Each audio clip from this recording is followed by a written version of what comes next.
अभी मैं आज कॉलेज नहीं आ रही। प्लीज मेरा इंतज़ार मत करना। क्यों, क्या हुआ वैश्री? कोई खास समस्या है? हाँ, अभी मानव की आंखों की जांच के लिए उसे लेकर डॉक्टर के पास जाना है। क्या हुआ मानव की आंखों को? वो कल शाम को जब स्कूल से वापस आया तो कहने लगा कि आंखों में कुछ चुभन सी महसूस हो रही है। रात भर में उसकी दाईं आंख सूजकर लाल हो गई है।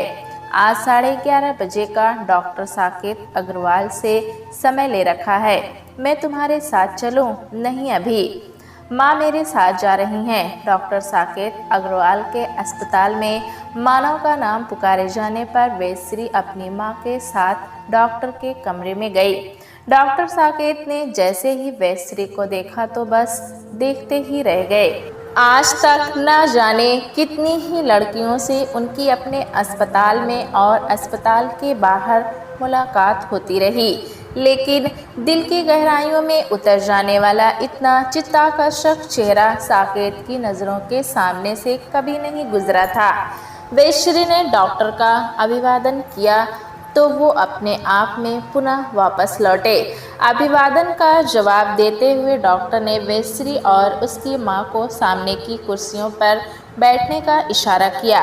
मानव की आंखों की जांच कर डॉक्टर साकेत ने बताया कि उसकी दाईं आंख में संक्रमण हो गया है, जिसकी वजह से ये दर्द हो रहा है। आप घबराइए नहीं, बच्चे की आंखों का दर्द जल्द ही ठीक हो जाएगा, पर आंखों के इस संक्रमण का इलाज लंबा चलेगा और इसमें भारी खर्च भी आ सकता है। हकीकत जानकर माँ का रो रो कर बुरा हाल हो रहा था। वेश्री मम्मी को ढाढ़स बंधाने का प्रयास करती हुई किसी तरह घर पहुंची। पिताजी भी हकीकत जानकर सकते में आ गए। वेश्री ने अपना मन ये सोचकर कड़ा किया कि अब बेटी से बेटा बनकर उसे ही सबको संभालना होगा। मानो जैसे ही आंखों में चुभन होने की फरियाद करता वो तड़प जाती थी। उसे मानव का बचपन याद आ जाता। उसके जन्म के 15 साल के बाद मानव का जन्म हुआ था। इतने सालों के बाद दोबारा बच्चे को जन्म देने के कारण माँ को शर्मिंदगी सी महसूस हो रही थी। वो कहती, श्री बेटा लोग क्या कहेंगे? बुढ़ापे में पहुंच गई पर बच्चे पैदा करने का शौक नहीं गया। मम्मा, आप ऐसा क्यों सोचती हैं? वेश्री ने समझाते हुए कहा, आपने मुझे राखी बांधने वाला भाई दिया है, जिसकी बरसों से हम सबको चाहत थी। आपकी अब जो उम्र है, इस उम्र में तो आज की आधुनिक लड़कियां शादी करती दिखाई देती हैं। आपको गलत सलत कोई भी बात सोचने की ज़रूरत नहीं है। गोरा चिट्ठा भूरी आंखों वाला प्यारा सा मानव अभी तो आंखों में ढेर सारा विस्मय लिए दुनिया को देखने के योग्य भी नहीं हुआ था कि उसकी एक आंख प्रकृति के सुंदरतम नज़ारों को अपने आप में कैद करने में पूर्णतया असमर्थ हो चुकी थी।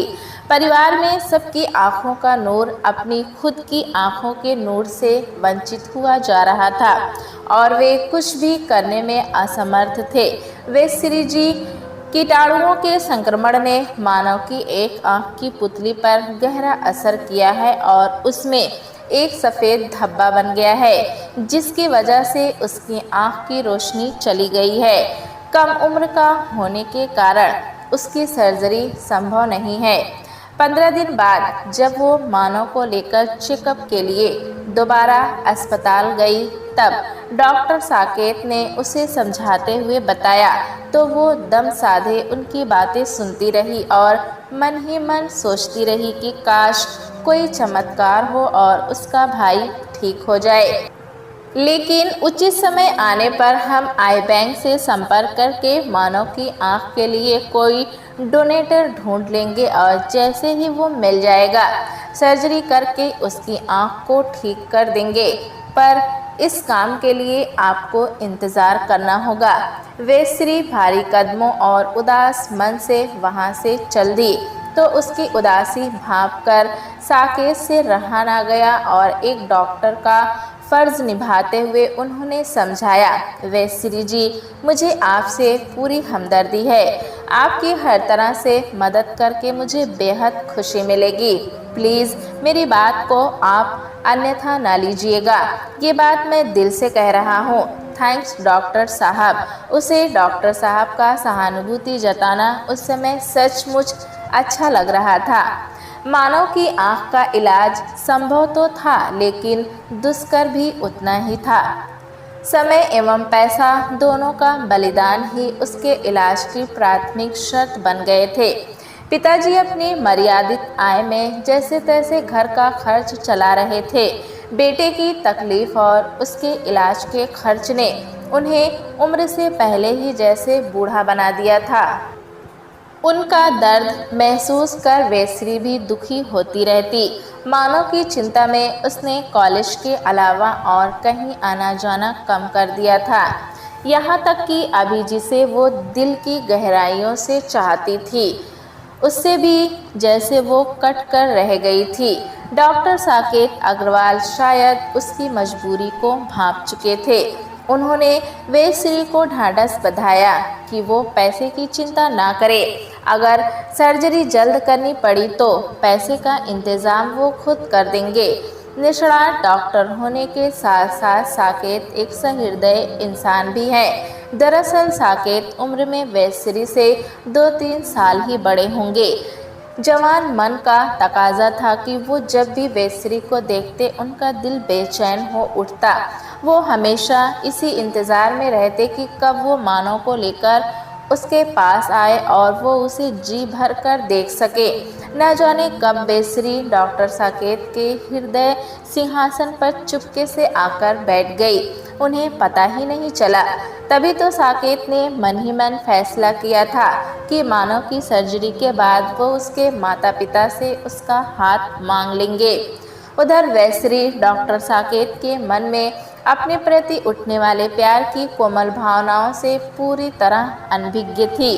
वो अभिजीत के साथ मिलकर अपने सुंदर सजीवन के सपने संजोने में मगन थी। उसके लिए साकेत एक डॉक्टर से अधिक कुछ भी ना थे।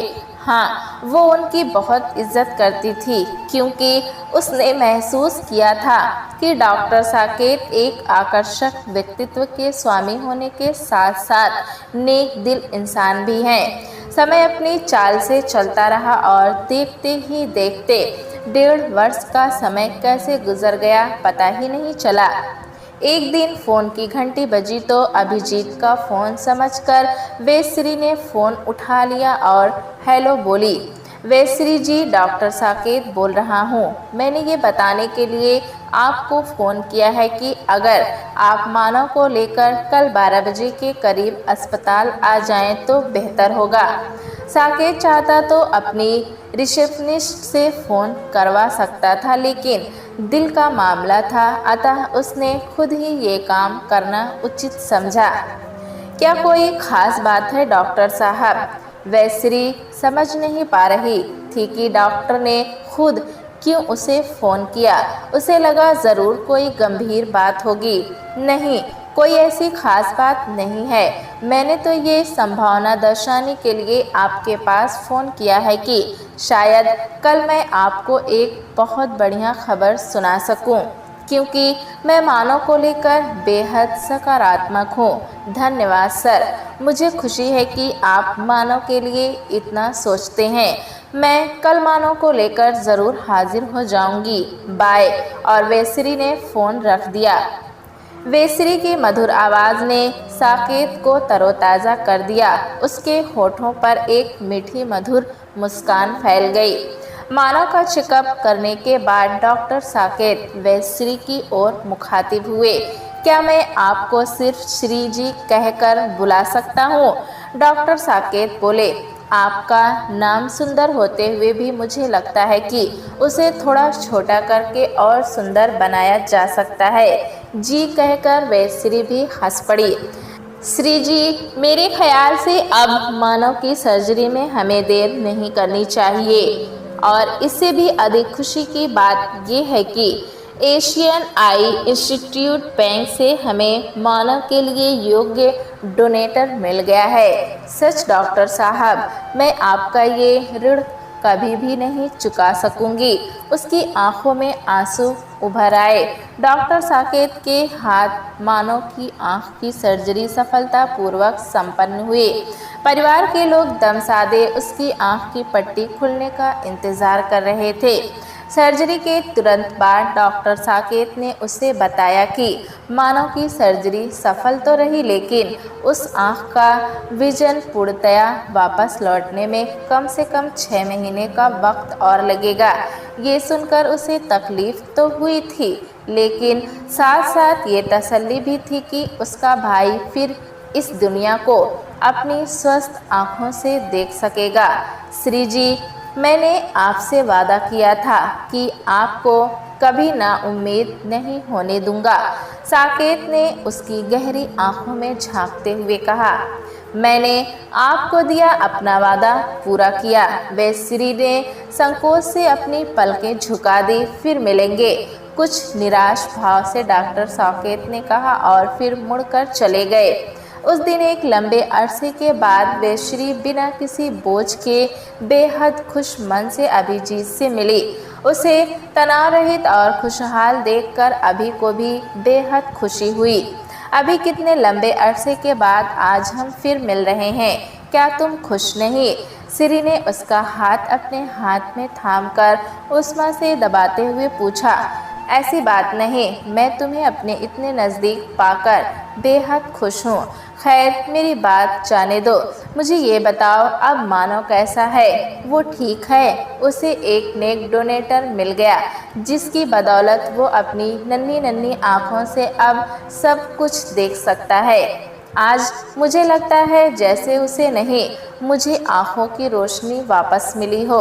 सच, उसकी तकलीफ से परे मैं कुछ भी साफ साफ नहीं देख पा रही थी। हर पल यही डर लगा रहता था कि अगर उसकी आँखों की रोशनी वापस नहीं मिली तो उसके गम में कहीं मम्मी या पापा को कुछ न हो जाए। उस दाता का और डॉक्टर साकेत का एहसान हम उम्र भर नहीं भुला सकेंगे। अच्छा, तुम बताओ, तुम्हारा भांजा प्रदीप किस तरह दुर्घटना का शिकार हुआ? मैंने सुना था तो बेहद दुख हुआ। कितना हंसमुख और जिंदा दिल था वो। उसकी गहरी भूरी आंखों में हर पल जिंदगी के प्रति कितना उत्साह छलकता रहता। अभी आपलक उसे देखता रहा। क्या वो कभी उसे बता भी सकेगा कि प्रदीप की ही आंख से उसका भाई इस दुनिया को देख रहा है? वो मरा नहीं, मानव की एक आंख के रूप में उसकी जिंदगी के रहने तक जिंदा रहेगा।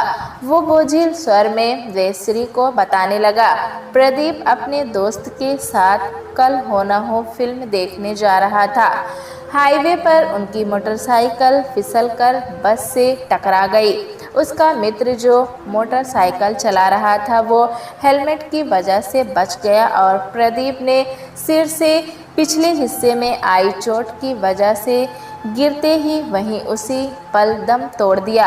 कहना अच्छा नहीं लगता, आखिर वो मेरी बहन का बेटा था। फिर भी मैं यही कहूँगा कि जो कुछ भी हुआ ठीक ही हुआ। पोस्टमार्टम के बाद डॉक्टर ने रिपोर्ट में दर्शाया था कि अगर वो जिंदा रहता भी तो शायद आजीवन अपाहिज बनकर रह जाता। इतना सब कुछ हो गया और तुमने मुझे कुछ भी बताने योग्य नहीं समझा। अभिजीत की बात बीच में काटकर श्री बोली।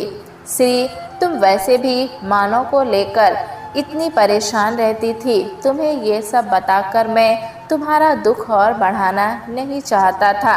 कुछ पलों के लिए दोनों के बीच मौन का साम्राज्य छाया रहा। दिल ही दिल में एक दूसरे के लिए दुआएं लिए दोनों जुदा हुए। अभी से मिलकर वे श्री घर लौटी तो डॉक्टर साकेत को एक अजनबी युगल के साथ पाकर वो आश्चर्य में पड़ गई।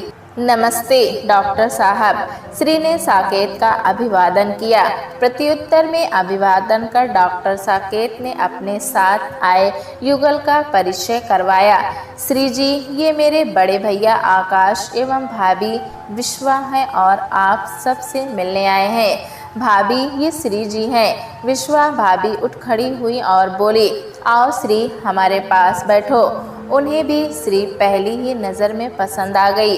अंकल जी, हम अपने देवर डॉक्टर साकेत की ओर से आपकी बेटी वैश्री का हाथ मांगने आए हैं। ये सुनकर श्री को लगा जैसे किसी ने उसे ऊंचे पहाड़ की चोटी से नीचे खाई में ढकेल दिया हो।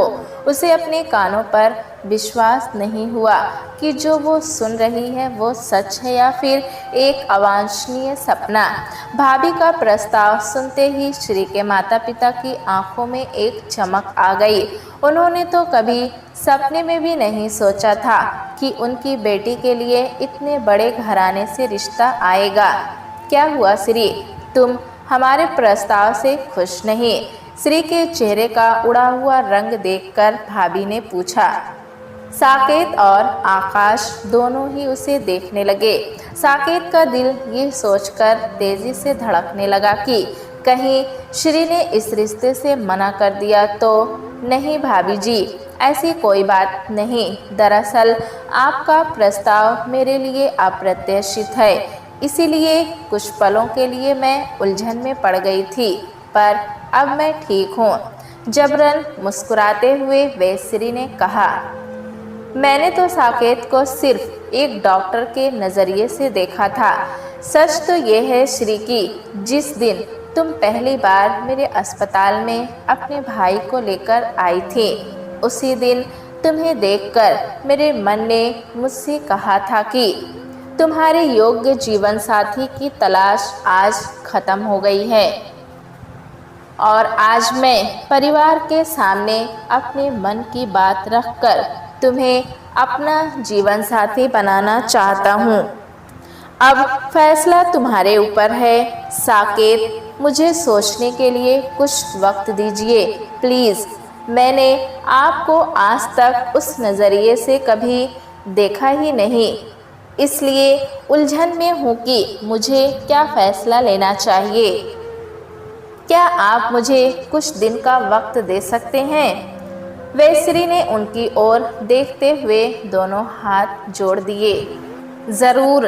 आकाश, जो अब तक चुप बैठा था, बोल उठा। शादी जैसे अहम मुद्दे पर जल्दबाजी में कोई भी फैसला लेना उचित नहीं होगा। तुम इत्मीनान से सोचकर जवाब दे देना। हम साकेत को भली भांति जानते हैं। वो तुम पर अपनी मर्जी थोपना कभी भी पसंद नहीं करेगा। हम भी उम्मीद का दामन कभी नहीं छोड़ेंगे, क्यों साकेत? भाभी ने साकेत की ओर देखा। जी भाभी, साकेत ने हंसते हुए कहा। 100% आपने बड़े पते की बात कही है। जलपान के बाद सबने फिर एक दूसरे का अभिवादन किया और अलग हो गए। आज की रात वे श्री के लिए कयामत की रात बन गई थी। साकेत के प्रस्ताव को सुन वो बौखला सी गई थी। ये प्रश्न बार बार उसके मन में कौंधते रहे। क्या मुझे साकेत का प्रस्ताव स्वीकार कर लेना चाहिए? अगर मैंने ऐसा किया तो अभी का क्या होगा? हमारे उन सपनों का क्या होगा जो हम दोनों ने मिलकर संजोए थे? क्या अभी मेरे बिना जी पाएगा? और उससे वादा खिलाफी कर क्या मैं जी पाऊंगी? नहीं नहीं, मैं अपने प्यार का दामन नहीं छोड़ सकती। मैं साकेत से साफ शब्दों में मना कर दूंगी। नए रिश्तों को बनाने के लिए पुराने रिश्तों से मुंह मोड़ लेना कहाँ की रीत है। सोचते सोचते वैश्री को साकेत याद आ गया। उसने खुद को टोका कि श्री, तुम डॉक्टर साकेत के बारे में क्यों नहीं सोच रही? तुमसे प्यार करके उन्होंने भी तो कोई गलती नहीं की। कितना चाहते हैं वो तुम्हें, तभी तो एक इतना बड़ा डॉक्टर दिल के हाथों मजबूर होकर तुम्हारे पास चला आया। कितने नेक दिल इंसान हैं, भूल गई क्या जो उन्होंने मानव के लिए किया? अगर उनका सहारा ना होता तो क्या तुम्हारा मानव दुनिया को दोनों आँखों से फिर से देख पाता? खबरदार श्री, तुम गलती से भी अपने दिमाग में इस गलतफहमी को ना पाल बैठना कि साकेत ने तुम्हें पाने के इरादे से मानव के लिए इतना सब कुछ किया। आखिर तुम दुनिया की अंतिम खूबसूरत लड़की तो हो ही नहीं सकती ना। दिल ने उसे उलाहना दिया। साकेत के जाने के बाद पापा मम्मी से हुई बातचीत का एक एक शब्द उसे याद आने लगा। माँ ने उसे समझाते हुए कहा था, बेटी ऐसे मौके जीवन में बार बार नहीं आते। समझदार इंसान वही है जो हाथ आए मौक़ों को हाथ से न जाने दे, उसका सही इस्तेमाल करे। बेटी हो सकता है ऐसा मौका तुम्हारी ज़िंदगी के दरवाजे पर दोबारा दस्तक न दे। साकेत बहुत ही नेक लड़का है, लाखों में एक है, सुंदर है, नम्र है, सुशील है और सबसे अहम बात कि वो तुम्हें दिल से चाहता है। पापा ने भी मम्मी के साथ सहमत होते हुए कहा था, बेटी डॉक्टर साकेत ने हमारे बच्चे के लिए जो कुछ भी किया वो आज के ज़माने में शायद ही किसी के लिए कोई करे। अगर उन्होंने हमारी मदद ना की होती तो क्या हम मानव का इलाज बिना पैसे के करवा सकते थे? ये बात कभी ना भूलना बेटी की हमने मानव के इलाज के बारे में मदद के लिए कितने लोगों के सामने अपने स्वाभिमान का गला घोंटकर हाथ फैलाया था और हर जगह से हमें सिर्फ निराशा ही हाथ लगी थी। जब अपनों ने हमारा साथ छोड़ दिया तब साकेत ने गैर होते हुए भी हमारा दामन थामा था। अभिजीत अगर तुम्हारा प्यार है तो मानो तुम्हारा फर्ज है। फर्ज निभाने में जिसने तुम्हारा साथ दिया वही तुम्हारा जीवन साथी बनने योग्य है, क्योंकि सदियों से चली आ रही प्यार और फर्ज की जंग में जीत हमेशा फर्ज की ही हुई है। दिमाग के किसी कोने से वेश्री को सुनाई पड़ा। मम्मी पापा के दबाव में आकर वेश्री ने डॉक्टर साकेत से शादी करने का फैसला ले लिया। वो इस बात से दुखी थी कि अभी को ये बात कैसे समझाएगी, लेकिन बहते हुए आंसुओं को रोककर उसने एक निर्णय ले ही लिया कि वो अभी से मिलने आखिरी बार ज़रूर जाएगी। वेश्री की बातें सुनने के बाद अभी तय नहीं कर पा रहा था कि वो किस तरह अपनी प्रतिक्रिया दर्शाए। वो श्री को दिल से चाहता था और अपनी ज़िंदगी उसके हाथ हंसी खुशी बिताने का मंसूबा बना रहा था। उसका सपना आज हकीकत के कठोर धरातल से टकराकर चकनाचूर हो गया था और वो कुछ भी करने में असमर्थ था। उसने कभी सपने में भी नहीं सोचा था कि उसकी अपनी गरीबी और लाचारी उसकी ज़िंदगी से इस कदर खिलवाड़ करेगी। अगर वो अमीर होता तो क्या मानव के इलाज के लिए अपनी तरफ से योगदान नहीं देता? श्री उसके लिए सब कुछ थी तो उसके परिवार का हर सदस्य भी तो उसका सब कुछ था। अब समय मुट्ठी से रेत की तरह सरक गया था। समय पर अब उसका कोई नियंत्रण नहीं रहा था। अब तो वो सिर्फ श्री और साकेत के सफल सजीवन के लिए दुआ ही कर सकता था। अपना हृदय कड़ा कर और आवाज़ में संतुलन बनाकर अभिजीत बोला, श्री मैं तुम्हारी मजबूरी समझ सकता हूँ, पर तुमसे तो मैं यही कहूँगा कि हमें समझदार प्रेमियों की तरह हंसी खुशी एक दूसरे से अलग होना चाहिए। प्यार कोई ऐसी शय तो है नहीं कि दूरियां पैदा होने पर दम तोड़ दे। प्यार किया है तो उसे निभाने के लिए शादी करना कतई ज़रूरी नहीं। प्लीज़ तुम मेरी चिंता ना करना, मैं अपने आप को संभाल लूँगा, पर तुम वचन दो कि आज के बाद मुझे भुलाकर सिर्फ साकेत के लिए ही जियोगी। आंखों में आंसू लिए भारी मन से दोनों ने एक दूसरे से विदा ली। श्री आज का दिन यहाँ ख़त्म हुआ तो क्या हुआ, याद रखना कल फिर आएगा और हमेशा आता रहेगा, और हर आने वाला कल तुम्हारी ज़िंदगी को और कामयाब बनाए, यही मेरी दुआ है। मंगलसूत्र पहनाते समय साकेत की उंगलियों ने ज्यों ही वेश्री की गर्दन को छुआ उसके सारे शरीर में सिहरन सी भर गई। सप्तपदी की घोषणा के साथ साथ शहनाई का उभरता संगीत हवा में घुलकर वातावरण को और भी मंगलमय बनाता गया। एक एक फेरे की समाप्ति के साथ उसे लगता गया कि वो अपने अभिजीत से एक एक कदम दूर होती जा रही है। आज से अभी उससे इस एक जन्म के लिए ही नहीं बल्कि आने वाले 7 जन्म के लिए दूर हो गया है। अब उसका आज और कल साकेत के साथ हमेशा के लिए जुड़ गया है। फेरों के खत्म होते ही मंडप में मौजूद लोगों ने अपने अपने हाथों के सारे फूल एक ही साथ नवदंपति पर निछावर कर दिए। तब वेश्री ने अपने दिल में उमड़ते हुए भावनाओं के तूफान को एक दृढ़ निश्चय से दबा दिया और सप्तपदी के एक एक शब्द को उससे गर्भित हर अर्थ पर शीख को अपने पल्लू में बांध लिया।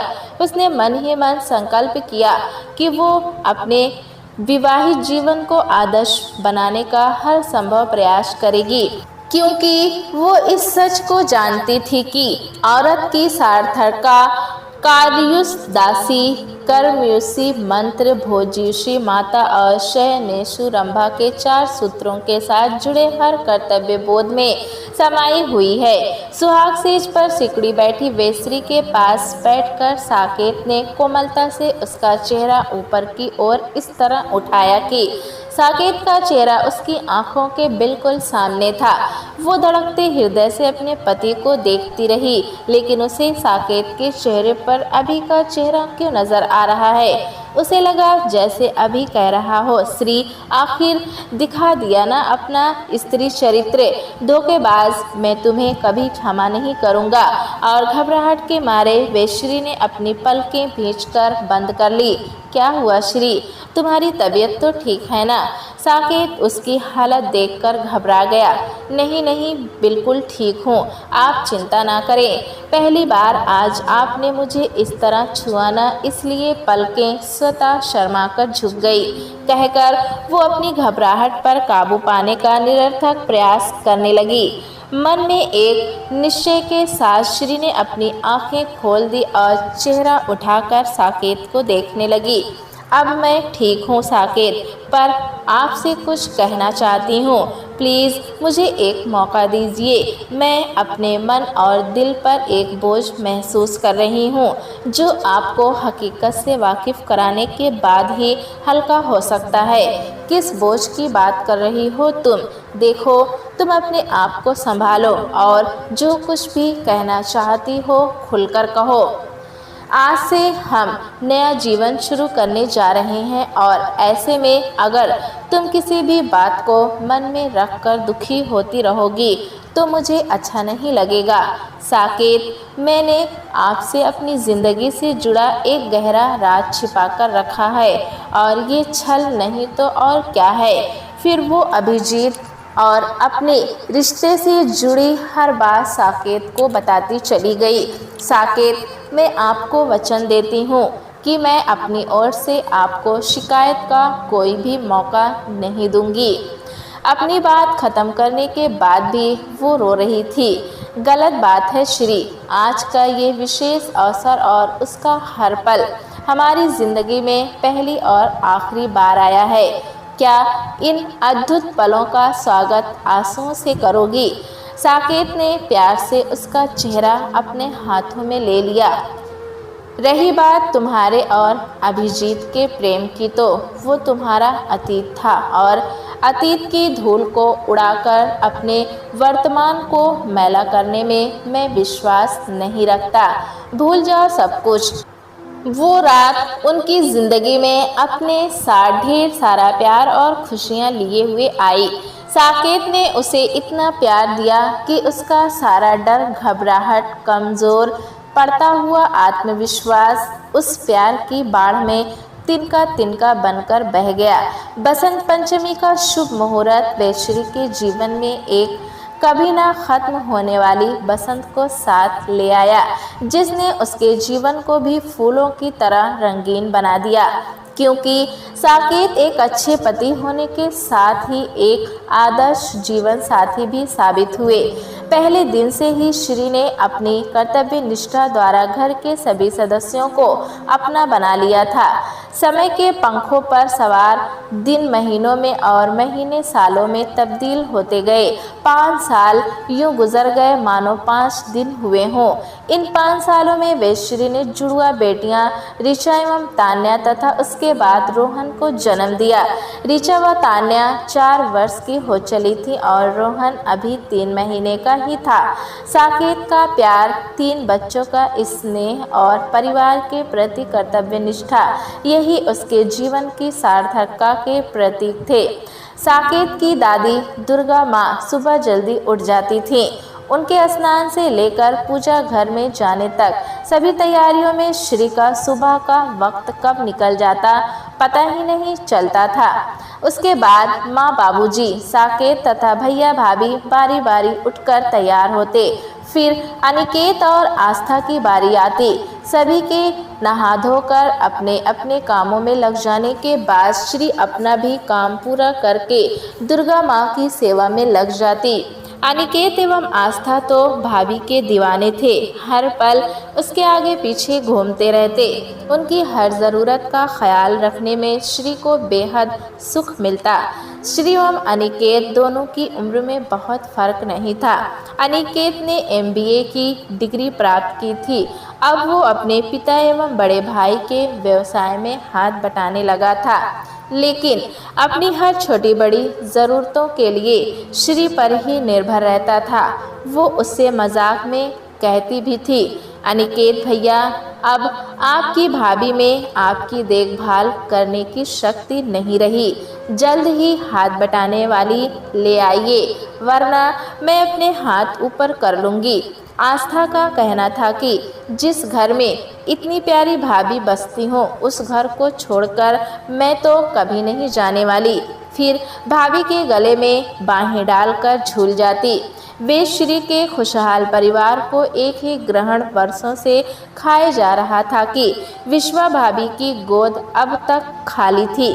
वैसे भैया भाभी दोनों शारीरिक रूप से पूर्णतया स्वस्थ थे, पर भाभी के गर्भाशय में एक गांठ थी जो बार बार की शल्य के क्रिया के बाद भी पनपती रहती थी। भाभी को गर्भ जरूर ठहरता, पर गर्भ के पनपने के साथ ही साथ वो गांठ भी पनपने लगती, जिसकी वजह से गर्भपात हो जाता था। बार बार ऐसा होने से भाभी के स्वास्थ्य पर गहरा असर पड़ता जा रहा था। इसी बात का गम उन्हें मन ही मन खाए जा रहा था। श्री हमेशा भाभी से कहती, भाभी, मैं आपसे उम्र में बहुत छोटी हूँ और उम्र एवं रिश्ते के लिहाज से बड़ी भाभी माँ समान होती हैं। आप मुझे अपनी देवरानी समझे या बेटी, हर लिहाज से मैं आपको यही कहूँगी कि आप इस बात को कभी मन पर ना लें कि आपकी अपनी कोई संतान नहीं है। मैं अपने तीनों बच्चे आपकी गोद में डालने को तैयार हूँ। आपको मुझ पर भरोसा ना हो तो मैं कानूनी तौर पर ये कदम उठाने को तैयार हूँ। बच्चे मेरे पास रहें या आपके पास रहेंगे तो इसी वंश से जुड़े हुए ना। सुनकर भाभी की आंखों में तैरने वाला पानी उसे भीतर तक विचलित कर देता। माँ बाबूजी श्री के इन्हीं गुणों पर मोहित थे। उन्हें खुशी थी कि घर परिवार में शांति एवं खुशी का माहौल बनाए रखने में छोटी बहू का योगदान सबसे ज़्यादा था। बड़ी बहू भी उसकी आत्मीयता में सरोबोर होकर अपना गम भुलाती जा रही थी। तीनों बच्चों को वो बेहद प्यार करती। श्री घर के कार्य संभालती और भाभी बच्चों को घर की चिंताओं से मुक्त पुरुष वर्ग व्यापार के कार्यों में दिन रोज विकास की ओर बढ़ता जा रहा था। श्री विश्वा भाभी ने उसे आवाज दी, जी भाभी। ऋचा के बाल संवारते हुए श्री बोली और फिर हाथ में कंघी लिए ही वो ड्राइंग रूम में आ गई, जहां विश्वा भाभी, माँ जी एवं दादी माँ बैठी थी। आज हमें एक खास जगह किसी खास काम के लिए जाना है, तुम तैयार हो ना? भाभी ने पूछा। जी आप कहें तो अभी चलने को तैयार हूँ, लेकिन हमें जाना कहाँ होगा? जाना कहाँ है ये भी पता चल जाएगा, पर पहले तुम ये तस्वीर देखो। ये कहते हुए भाभी ने एक तस्वीर उसकी ओर बढ़ा दी। तस्वीर में कैद युवक को देखते ही वो चौंक उठी। अरे ये तो सार्थक है, अभी का दूसरा भांजा, प्रदीप का छोटा भाई, हमारी लाडली बिटिया की पसंद है, हमारे घर का होने वाला दामाद। भाभी ने खुशी से खुलासा किया। सच, उसे अपने कानों पर विश्वास नहीं हो रहा था। फिर तो ज़रूर अभी से भी मिलने का मौका मिलेगा। घर के सभी लोगों ने आस्था की पसंद पर अपनी सहमति की मोहर लगा दी। सार्थक एक साधारण परिवार से ज़रूर था, लेकिन एक बहुत ही सलीकेदार, सुंदर, पढ़ा लिखा और साहसी लड़का है। अनिकेत के साथ ही MBA करके अब बहुराष्ट्रीय कंपनी में उच्च पद पर कार्यरत है। उनकी सगाई के मौके पर एक विशाल पार्टी का आयोजन होटल में किया गया। साकेत व वेश्री मुख्य द्वार पर खड़े होकर सभी आने वाले मेहमानों का स्वागत कर रहे थे। जब सार्थक के साथ अभी उसकी बहन और बहनोई ने हॉल में प्रवेश किया तो श्री व साकेत ने बड़ी गर्मजोशी से उनका स्वागत किया। अभी ने बरसों बाद श्री को देखा तो बस अपलक देखता ही रह गया। एक बड़े घराने की बहू जैसी शान उसके अंग अंग से फूट रही थी।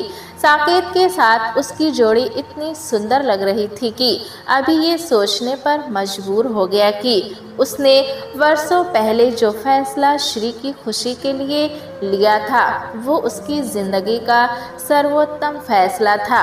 अभी ने अपनी पत्नी भव्यता से श्री का परिचय करवाया। भव्यता से मिलकर श्री बेहद खुश हुई। वो खुश थी कि अभी की जिंदगी की रिक्तता को भरने के लिए भव्यता जैसी सुंदर और शालीन लड़की ने अपना हाथ आगे बढ़ाया था। उनकी भी 1-2 साल की प्यारी सी बेटी शर्वरी थी। श्री ने बारी बारी से सार्थक के मम्मी पापा तथा अभी की माँ के पैर छुए और उनका स्वागत किया। वे सभी इस बात से बेहद खुश थे कि उनका रिश्ता श्री के परिवार में होने जा रहा है। अभी की मम्मी बेहद खुश थी। उन्होंने श्री को गले लगा लिया। साकेत को अपनी ओर देखते हुए पाकर श्री ने कहा, साकेत आप अभिजीत हैं, सार्थक के मामा। अभिजीत साहब, आपसे दोबारा मिलकर मुझे बेहद प्रसन्नता हुई है, कहकर साकेत ने बेहद गर्मजोशी से हाथ मिलाया। दोबारा से आपका क्या तात्पर्य है? साकेत श्री पूछे बिना ना रह सकी। श्री, तुम शायद नहीं जानती कि हमारा मानव इन्हीं की बदौलत दोनों आँखों से इस संसार को देखने योग्य बना है। अभी तुमने मुझसे ये राज क्यों छुपाए रखा? ये कहते कहते श्री की आंखें छलक आई। वो अपने आप को कोसने लगी कि क्यों इतनी छोटी सी बात उसके दिमाग में नहीं आई। मानव की आंखें और प्रदीप की आंखों में कितना साम्य था।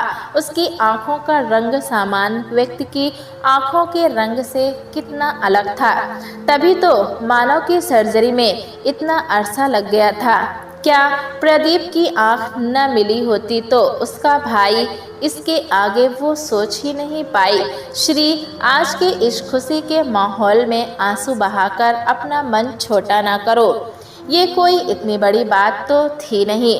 हमें खुशी इस बात की है कि मानव की आंखों में हमें प्रदीप की छवि नजर आती है। वो आज भी जिंदा है, हमारी नज़रों के सामने है। उसे हम देख सकते हैं, छू सकते हैं, वरना प्रदीप तो हम सब के लिए एक एहसास ही बनकर रह गया होता। श्री ने मानव को गले लगा लिया। उसकी भूरी आंखों में उसे सच में ही प्रदीप की परछाई नजर आई। उसने प्यार से भाई की दोनों आंखों पर चुंबनों की झड़ी सी लगा दी, जैसे प्रदीप को धन्यवाद दे रही हो। साकेत अभी की ओर मुखातिब हुआ। अभिजीत साहब, हम आपसे तहे दिल से माफ़ी मांगना चाहते हैं उस खूबसूरत गुनाह के लिए जो हमसे अनजाने में हुआ। उसने सचमुच ही अभी के सामने हाथ जोड़ दिए। किस बात की माफ़ी साकेत जी? अभी कुछ समझ नहीं पाया। हमने आपकी चाहत को आपसे हमेशा हमेशा के लिए जो छीन लिया। यकीन मानिए, अगर मैं पहले से जानता तो आप दोनों के सच्चे प्यार के बीच कभी ना आता। आप अपना मन छोटा ना करें साकेत जी। आप हम दोनों के प्यार के बीच आज भी नहीं है। मैं आज भी वैश्री से उतना ही प्यार करता हूँ जितना किसी ज़माने में किया करता था। सिर्फ हमारे प्यार का स्वरूप ही बदला है। वो कैसे? साकेत ने हंसते हुए पूछा। उसके दिल का बोझ कुछ हल्का हुआ। देखिए, पहले हम दोनों प्रेमी बनकर मिले, फिर मित्र बनकर जुदा हुए और आज समधी बनकर फिर मिले हैं। ये हमारे प्रेम के अलग अलग स्वरूप हैं और हर स्वरूप में हमारा प्यार आज भी हमारे बीच मौजूद है। श्री, याद है मैंने तुमसे कहा था कल फिर आएगा और हमेशा आता रहेगा। श्री ने सहमति में अपना सिर हिलाया। वो कुछ भी बोलने की स्थिति में कहाँ थी। सार्थक एवं आस्था ने जब एक दूसरे की उंगली में सगाई की अंगूठी पहनाई तो दोनों की आंखों में एक विशेष चमक लहरा रही थी, जैसे कह रही हो, आज हमने अपने प्यार की डोर से दो परिवारों को एक कभी न टूटने वाले रिश्ते में हमेशा के लिए बांध दिया है। कल हमेशा आता रहेगा और इस रिश्ते को और भी मजबूत बनाता रहेगा, क्योंकि कल हमेशा रहेगा और उसके साथ ही साथ सबके दिलों में एक दूसरे के प्रति प्यार भी। प्यारे दोस्तों, कहानी कैसी लगी हमें कमेंट में ज़रूर बताएं। चैनल पे नए हैं तो एक लाइक और सब्सक्राइब करना ना भूलें।